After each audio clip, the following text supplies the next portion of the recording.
ભાવનગર જિલ્લાના ગ્રામ્ય વિસ્તારમાં રોડ રસ્તાની બિસ્માર હાલત છે। જુઓ આ દ્રશ્યો છે સિદ્ધસરથી વાળુકડ જતા 20 ગામોને જોડતા માર્ગના।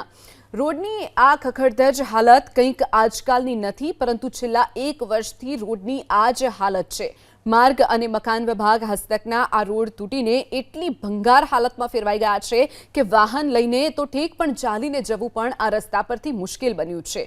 બિસ્માર રોડના સમારકામ અંગે સ્થાનિકોએ વારંવાર રજૂઆત કરવા છતાં રોડનું સમારકામ શરૂ ન કરાયું। થોડા સમય પહેલા વાલુકડ અને આસપાસના ગ્રામજનોએ રસ્તા પર ઉતરી અને ચક્કાજામ કર્યો હતો। જે તે સમયે લોકોનો રોષ પારખી ગયેલા અધિકારીઓએ સમારકામની ખાતરી પણ આપી। જો કે હજુ સુધી રોડનું સમારકામ શરૂ કરાયું નથી, ત્યારે ગ્રામજનોએ ઉગ્ર આંદોલનની પણ ચીમકી ઉચ્ચારી છે। 15 કિલોમીટર એટલો ખરાબ છે, કોકવાર થીગડા બુરી ગયા, બાકી આ 10-15 વર્ષ આ બન્યો જ નથી ભાઈ। અને આ રોડમાં ખાલી 5 કિલોમીટર આગળ 1 કલાક વહી જાળો।